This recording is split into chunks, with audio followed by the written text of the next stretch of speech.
If you want the hottest 3D game action in the comfort of your home, you've got two choices. Pay $2,000 for a computer with a 200 MHz processor, 32 megabyte SD RAM, 3D accelerator card, 4 GB hard disk, 3 PCI slots, 1 AGP port, 4 or megabyte pay a video fraction of that for a PlayStation.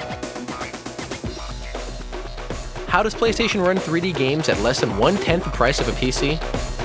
Let's pop the hood and take a look at its design advantages over the PC. We'll talk in plain language and look at 4 chips. Think of them this way. One is a juggler that manages information. Another is a math brain, which recalculates it. An artist draws from the calculations, and a palette and canvas give the artist room to work. From there, the image goes onto your TV screen. Let's take a closer look at the action from CD to screen. A laser bounces off pits and bumps in the microscopic track of your CD. These are read as zeros and ones, offs and ons. The zeros and ones are translated into 3D coordinates. The coordinates are picked up by the juggler, also known as the Central Processing Unit, or CPU. It interprets the data, divides it into jobs for the other chips to do, and manages the workflow. The 3D coordinates get sent to the math brain. It's the Geometry Transform Engine, or GTE. The math brain does calculations that scale, rotate, and translate.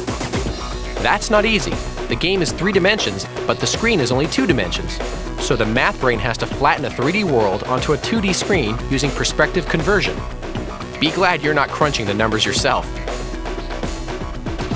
The math brain produces a sketch of 2D data, which it hands off to the artist, another name for the graphics processing unit. The artist paints in the sketch. To have room to work, the artist gets color and texture from a palette and builds the actual image on a canvas. The palette and canvas are in a 4th chip called the video memory. From the canvas, the image is projected on your TV. Meanwhile, you're going wild pressing your controller.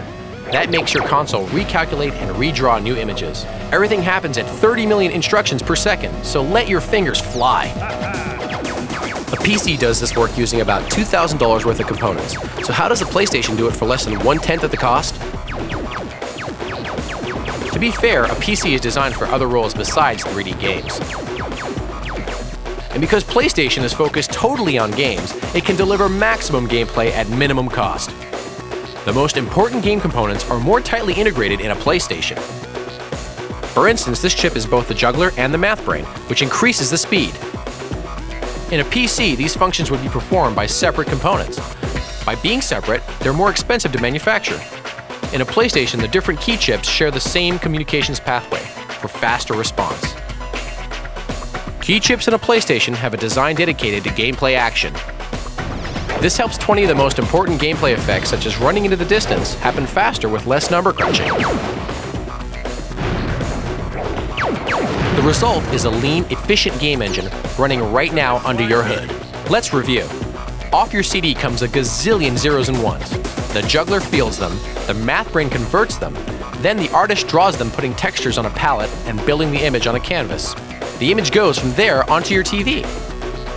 Meanwhile, your fingers can just pound away. Play on!